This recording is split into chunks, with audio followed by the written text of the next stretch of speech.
arahan dok. Kemudian yang kedua dok, dalam pelaksanaan konferensi keluarga ini apabila secara tertulis juga sudah dilakukan, tetapi ada yang melalui Zoom. Berarti Zoom-nya juga harus direkam ya dok ya. Zoom-nya juga harus direkam, menjadi alat bukti hukum juga bahwa ini sudah terlaksana konferensi keluarga. Mohon arahan dok. Terima kasih dok. Ya, terima kasih Dokter Ibrahim. Bagus sekali pertanyaannya. Jadi, ada beberapa fasilitas pelayanan kesehatan yang sudah menjalankan family meeting ataupun family conference ini. Pertama tadi yang saya sampaikan, misalnya dalam persiapan. Ya, persiapan untuk menuju family conference ini, kan kita harus sepakat dulu kapan dan waktunya sesuai dengan kesepakatan. Ya, kalau pasiennya masih sadar ataupun ada keluarganya, kita tanyakan sama pasien. Ya, kadang-kadang pasien ini sudah muncul dilema etik. Saya kayaknya harus ditentukan oleh keluarga semua. Oke, kita tanya sama dia kapan, kemudian siapa-siapa yang ingin diundang. Ya, terus kemudian kalau pasien sudah tidak sadar, tanya pasangannya dok, atau tanya sama orang tuanya. Kira-kira siapa-siapa saja yang mau diundang. Seperti yang saya sampaikan tadi, oh ada nanti omnya di Singapura, oh nanti ada anaknya di eh, luar negeri, Jakarta atau di Surabaya. Ya kita fasilitasi untuk eh, Zoom meeting tadi. Ya, jadi eh, apakah semua pasien yang dilakukan family meeting ataupun family conference? Tidak, tidak semua. Ya, jadi sebenarnya family meeting ataupun family conference ini sifatnya sesuai dengan permintaan ya oleh keluarga seperti yang di awal tadi saya sampaikan, bagaimana kita memberikan informasi yang jelas kepada keluarga ya. Jadi keluarga ini supaya lebih nyaman dan rasanya lebih aman. Itu Dak. Iya, Dokter Ibrahim. Ya, jadi kalau saya, menurut saya ya Dokter Ibrahim, kita harus eh, jelas kepada keluarga, kira-kira kalau orang Indonesia, apalagi kalau saya di Sumatera, Dok, kalau bisa satu keluarga itu kan cukup besar ya, Dok ya. Nanti kita tentukan Iya lah, dok. ya. Jangan nanti sampai semuanya dari handai tolan. Jadi Zoom kita seperti pada saat sekarang, Dok, family meeting bukan jadi family meeting, mungkin jadi webinar ataupun seminar gitu ya. Izin dokter. Oke, Dokter Ibrahim. Makasih dokter Ali. Sama-sama, Dok. Izin Dokter Izin, Ali. izin Ya, dokter, silakan, waktunya sudah Dokter. ini sudah habis. Oh ya, mungkin terakhir Dokter Mary ya, Kak Ya, ya. Ya, Iya. silakan Dokter Ya, Mary. terima kasih Dokter Ali atas kesempatannya. Pertanyaan saya membahas kasus dok. Kalau misalnya ada lansia diketahui mengidap CA sudah stadium lanjut, dari pihak keluarga eh, semua pada setuju kalau kondisi pasien yang menderita CA ini orang tuanya jangan diberitahu orang tua yang menderita CA ini karena takutnya kondisi bapaknya ini misalnya sampai stres atau bahkan jadi drop ya. Jadi menurut keluarga eh, sebaiknya tidak usah diberitahukan kondisi keluarganya kondisi bapaknya ini kepada pasiennya. Nah, apakah boleh tidak memberitahukan, padahal kan pasien punya otonomi ya dok ya untuk mengetahui kondisinya. Sedangkan kalau melihat dari kebutuhan Pak keluarga, kita juga setuju karena kan daripada pasien yang sudah lanjut usia, kemudian dia stres lagi memikirkan kondisinya, apa tidak sebaiknya dia sisa hidupnya itu dia bersenang-senang, dia tidak apa ada pikiran yang mengganggu gitu loh dok. Terima kasih. Ya, terima kasih Dokter Mary ya. Jadi sama seperti tadi yang di awal ya.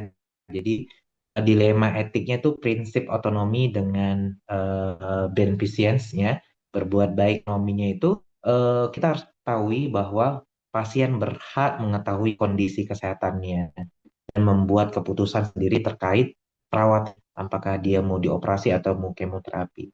Yang kedua dari beneficence-nya keluarga ingin melindungi pasien dari stres, ya, kemudian dari gangguan psikologi, kemudian dari ketakutan ya akan kematian, ya. Itu yang harus kita ketahui, ya. Jadi dokter memiliki kewajiban untuk menjaga hak pasien untuk bagaimana mengetahui diagnosanya, Dok. Ya, jadi namun keluarga merasa memiliki tanggung jawab untuk bagaimana dia melindungi orang tuanya dari dampak emosional yang berat. Ya, jika si pasien tidak mengetahui kondisi sebenarnya, mungkin ia tidak dapat mengambil keputusan yang sesuai dengan keinginannya. Misalnya apa? Perawatan paliatif atau menyusun apa ya? Ya. Atau sebaliknya, jika pasien menerima berita ini secara tiba-tiba mungkin mengalami tekanan emosional ataupun memperburuk kesehatannya. Jadi yang paling penting kita melakukan pendekatan, Dok. Ya, pertama kita nilai dulu kapasitas dan kesehatan pasien. Ya, kita nilai kapasitas dan kesiapan pasien untuk menerima diagnosa itu atau tidak. Kemudian kita lakukan komunikasi dengan keluarga secara empati. Kemudian kita lakukan pendekatan secara hub dalam penyampaian informasi. Libatkan tim dukungan, misalnya seorang psikolog, kemudian tim paliatif, ataupun alim ulama, pendeta, ya suhu, bante, ataupun biksu, ya. Kemudian kita tawarkan pilihan untuk advance care planning. Ya, jika pasien mengetahui kondisinya, ya bisa diberikan kesempatan untuk merencanakan perawatan di akhir hayatnya, atau termasuk keputusan terkait tentang perberhentian terapi agresif, ya, penggunaan perawatan paliatif ataupun dari segi apa namanya spiritual. Oke, dari kesimpulan materi saya pada siang hari ini, dalam pelayanan kedokteran keluarga, peran etik dalam menjaga kerahasiaan konferensi keluarga sangat penting. Etika membantu dokter memahami pentingnya hak privasi pasien, membangun hubungan kepercayaan, menghormati otonomi pasien, menjaga integritas profesi medis, dan bertanggung jawab terhadap data medis dengan menerapkan strategi-strategi konferensi keluarga dalam pelayanan kedokteran keluarga dapat dilakukan dengan aman dan menghormati kerahasiaan data medis akan membantu membangun kepercayaan antara dokter dan pasien serta meningkatkan kualitas perawatan yang diberikan. Demikian pertemuan kita pada siang hari ini, Bapak dan Ibu sekalian, rekan sejawat sekalian. Semoga pertemuan kita pada siang hari ini bermanfaat untuk kita semua, menjadi segala amal jariah kita semua, menambah keilmuan kita, dan menambah diskusi kita.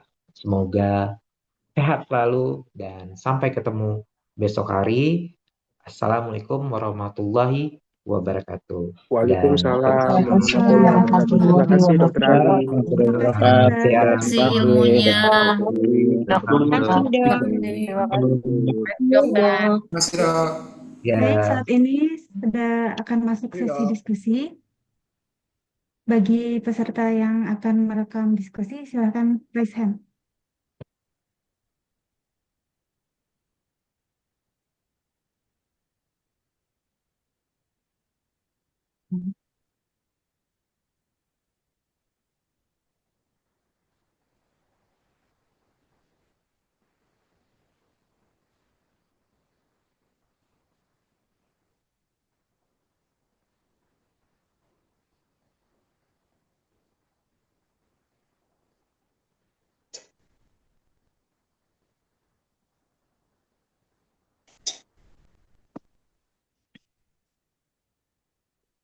Silakan masuk ke ruang diskusi.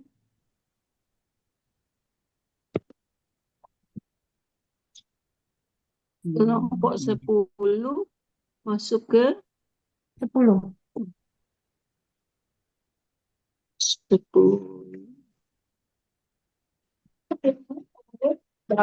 Sudah semua ya Mbak Ulia? Ya. Nah, sudah dijadikan call semua yang raise hand. Silakan masuk ke ruang diskusi. Mbak Ulia. Ya, sama-sama Kelompok dokter. 9 belum ada linknya.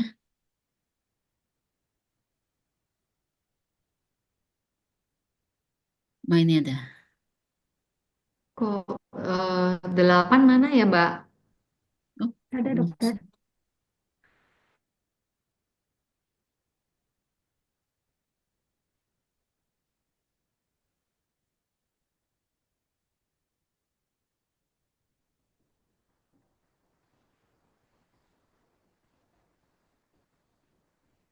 Kak, saya kelompok 3 ya, Mbak. Belum. Kelompok 13 ya, dokter 3. siapa? Kelompok 3. 3. Oh iya.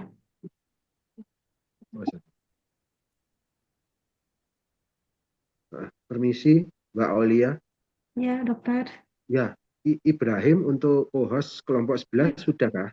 Sudah dokter. Sudah ya? Dokter Oke, Berti, kita- dokter Ibrahim sudah. Oh, ada sudahan Dokter Betty kah? Iya. Oh, kelompok 11 sudah ada ya? Dokter Berti enggak kelompok 6. Oh, saya kelompok 11, cuman saya ya? Oh, Ya. Ya, makasih Mbak Aulia. Ya, sama-sama dokter. bergesernya cepat Dokter sekali ya. Kayaknya udah, Mbak. Belum. sudah, dokter Yul sudah. Ya, masuk ya. Oke. 4, 7, 8, 9. Ya. Terus ini ya join. Ya, Ya, Terima kasih Mbak Aulia. Yes.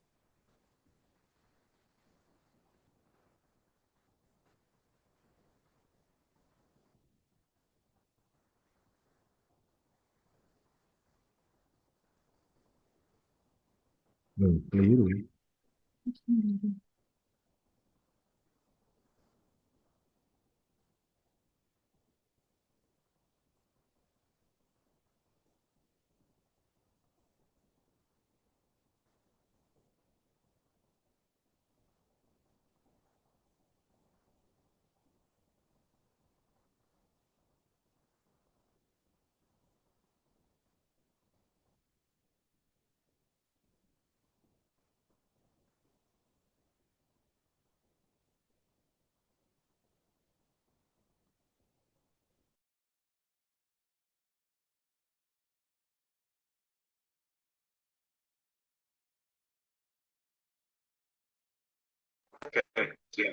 Mbak Aulia, permisi, ini saya pakai device laptop, Dokter itu mana Ibrahim? belum dapat.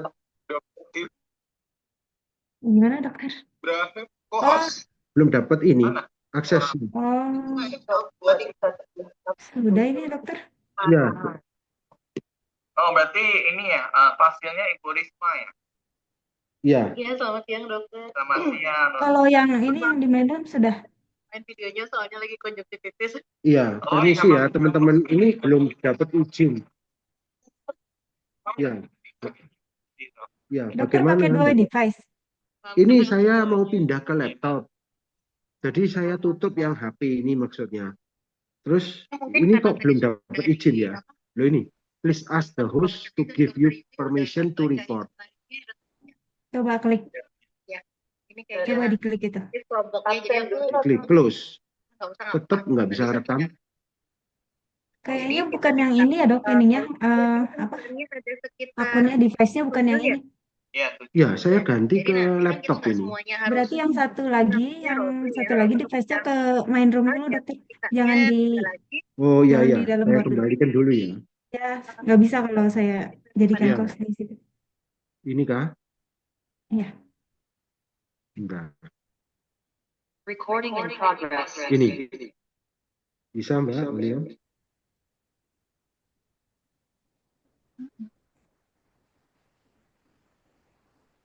Sudah nampak Mbak Aulia?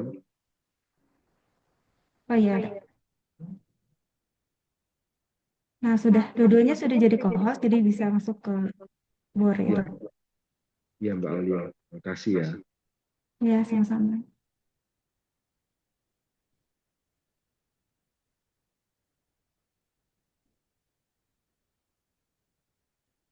Najia mau dibantu masuk ke board?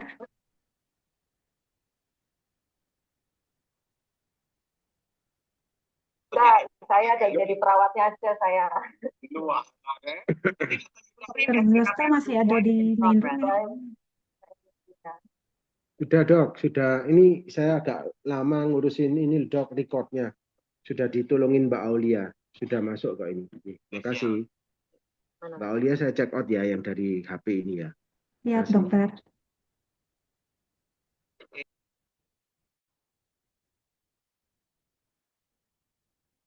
Dokter Ardiana Kurniawati masih ada di main room. Dokter Martini dan Dokter Juwasta sudah saya assign.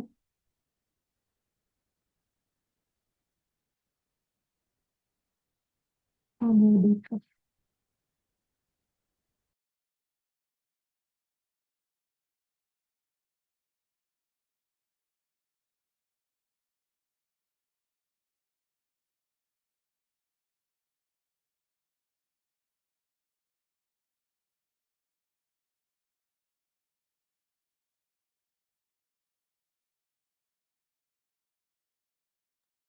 Mbak Aulia, saya kelompok berapa Mbak Aulia? Dokter. Hendri Pasir. Oh, dokter namanya Martini, saya jadi bingung kirain siapa. Bentar, saya cek dokter. Ya enggak, kayaknya enggak ada ya hari ini ya. Hari ini tidak ada dokter Fasil. Oh ya udah. Oke. Iya, Saya live. iya dokter. Dokter Henry bukan itu? Iya, itu masih ada.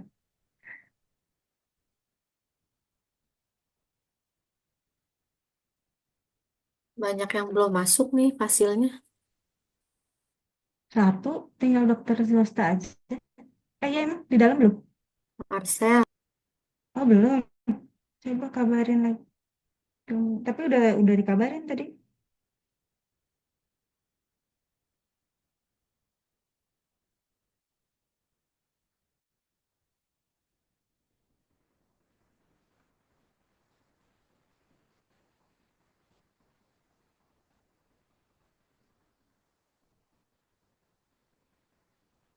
Mau aku masih di main room ya? Iya, mau dibantu masuk ke bor, Mbak. Boleh. Ke bor berapa dulu satu? Ya boleh. Kasih. Iya sudah.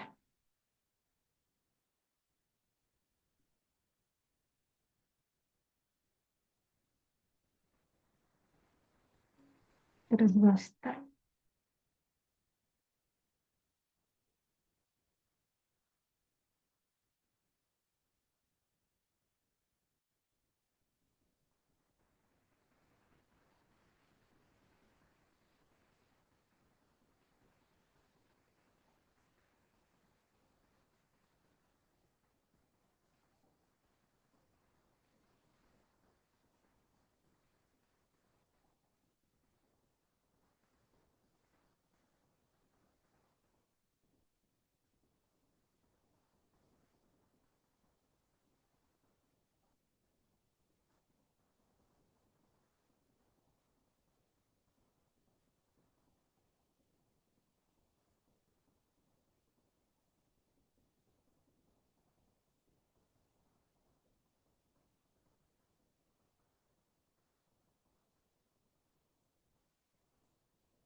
Dokter Regita.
Mbak Aulia di break room itu nanti bakal ada fasilitator.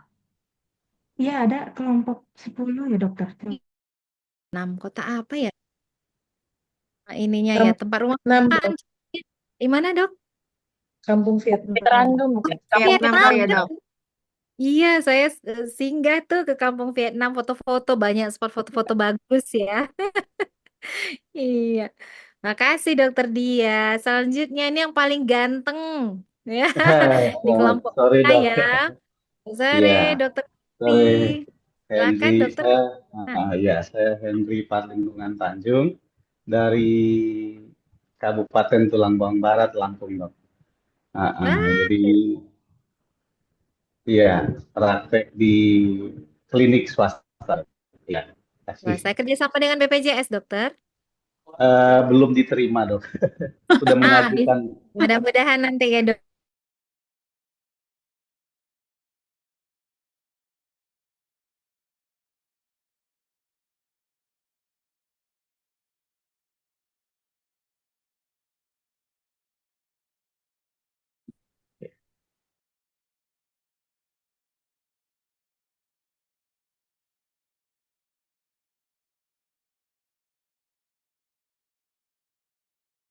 Lagi kerja di Puskesmas Kawatina Banjarsari. Sore saya praktek sore juga di TPM. Saya juga surveyor di LPA Lafi dok izin. Terima kasih dokter. Wassalamualaikum. Terus pakai freeze. Dokter Yulia. Kayaknya dokternya freeze tapi kita yang nge-freeze ya? Wah, Oh, dokternya. Ada yang sabotase ini.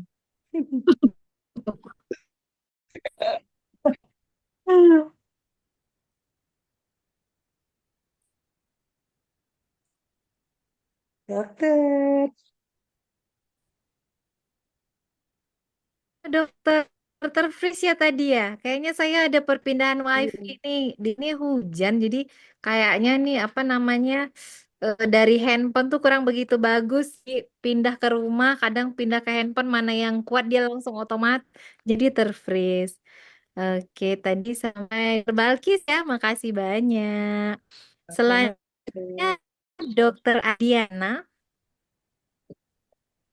Iya, Dok, selamat siang. Saya Ardiana dari Rumah Sakit Umum Ahmad Yani Metro Lampung. Ini maaf sinyalnya nggak stabil. dari sehingga off cam nggak apa dok.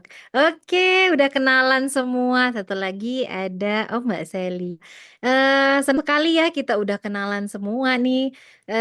Bapak Ibu sebagaimana tadi yang sudah kita dengarkan materi ini adalah etik pertemuan keluarga. Tentunya hal yang nantinya hal yang pelayanan yang kita lakukan di dalam pelayanan kendaraan keluarga, salah satunya adalah family meeting atau pertemuan keluarga.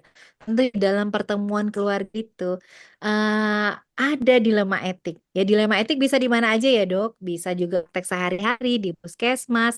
Bahkan ketika misalnya kita mau ada menjalankan program nih di puskesmas ya, vaksinasi misal, kita mengalami dilema etik. Begitu juga dengan yang kita lakukan di praktik kedokteran keluarga. Ya, dilema etik. Nah, ada kasus dok yang mungkin boleh ada kasusnya dok.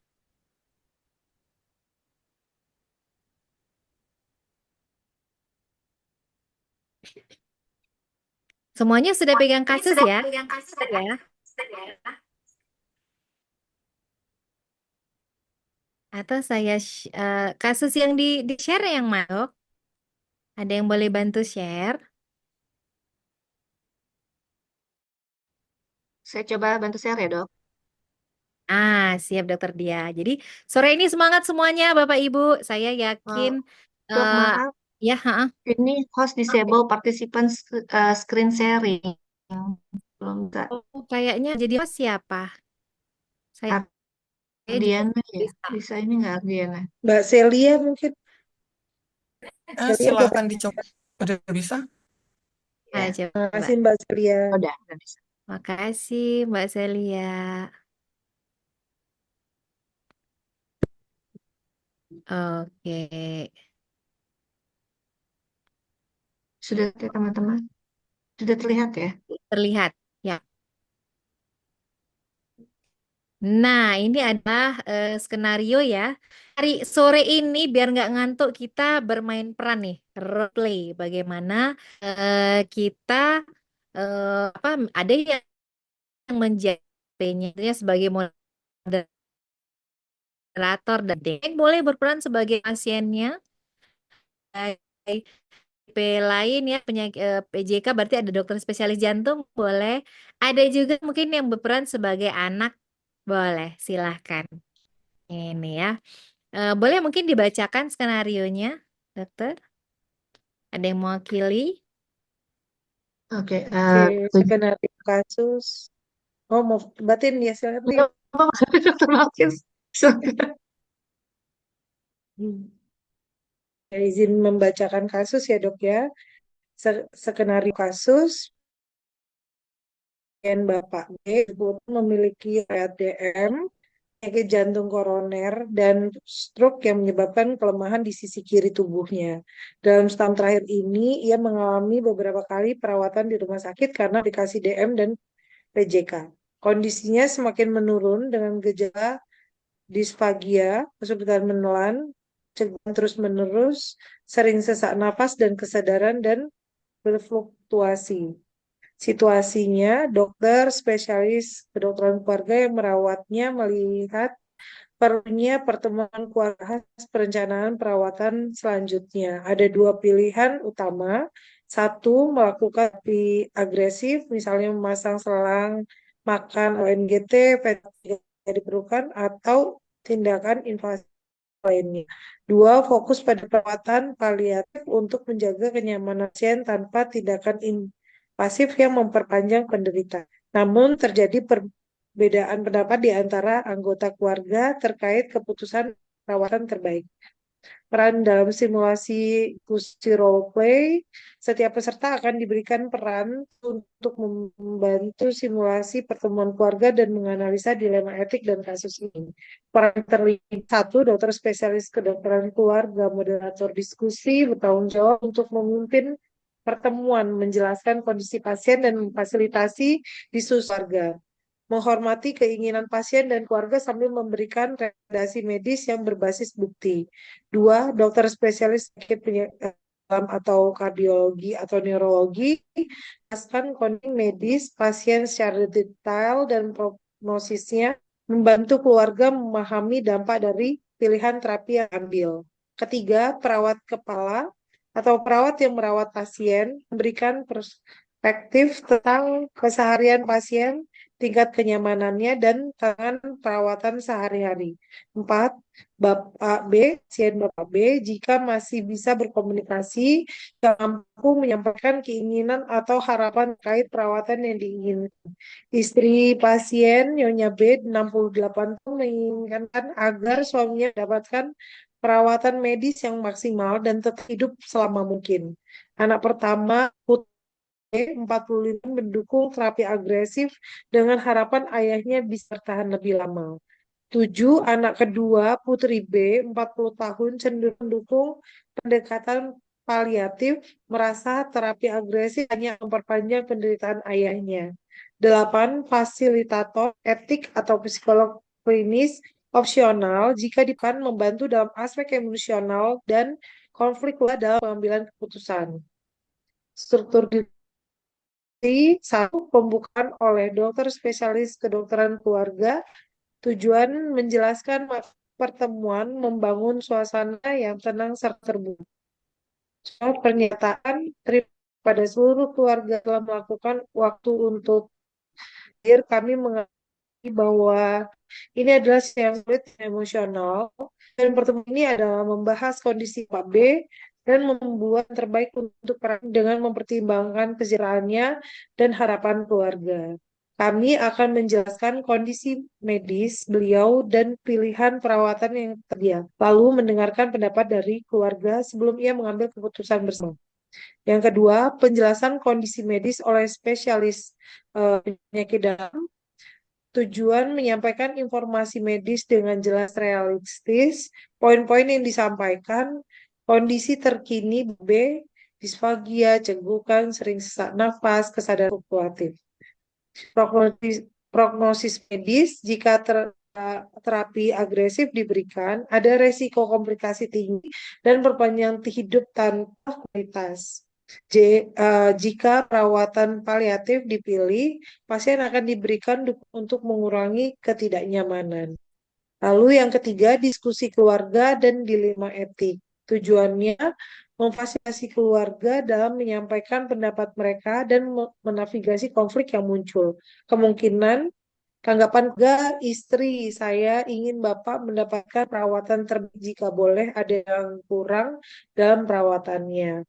B, anak pertama, jika harus melakukan segalanya yang memungkinkan ada tindakan medis yang bisa membantu ayah saya bertahan. Rasa bisa harus melakukannya.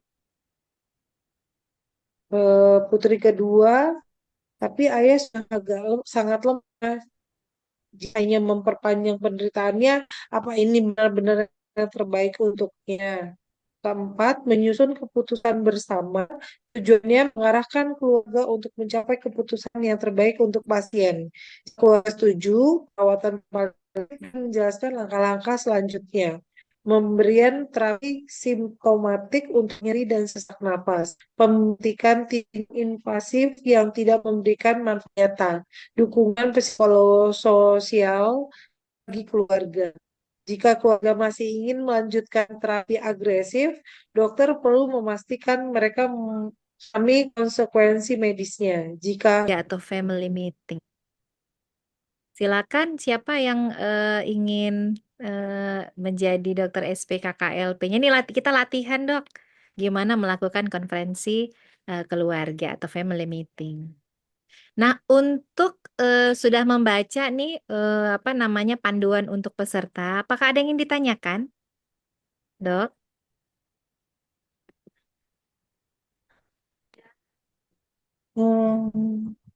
Terkait kasus ini gimana, Dok? Sepertinya diet malam ya dokter ya pasiennya.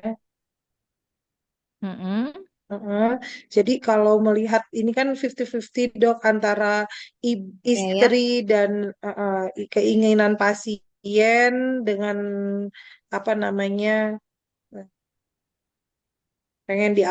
jika pengen diagresifkan, tapi ada istri dan anak kedua yang ingin untuk tidak diagresif seperti itu. Jadi ini memang akan ada dilema yang sangat dilema sudah tertampang nyata sih dok. Sepertinya kalau pasien dengan anaknya yang laki-laki kan logis ya dok, maksudnya pasti pengen ada ayo berusaha dulu nih aku mau sembuh gitu kan. Tapi kalau namanya perempuan kan kayaknya nggak tega deh kalau ngelihat pasiennya atau orang tuanya dipasang, apalagi orang awam kan namanya ada benda asing dipasang ke tubuh itu kan kayaknya pasti ada sesuatu yang membuat dia tidak nyaman atau ada rasa takut seperti itu. Iya. Tapi memang nanti kita dari kelompok 4 mungkin akan memilih yang kita mengarah kemana teman-teman? Kita mengarah yang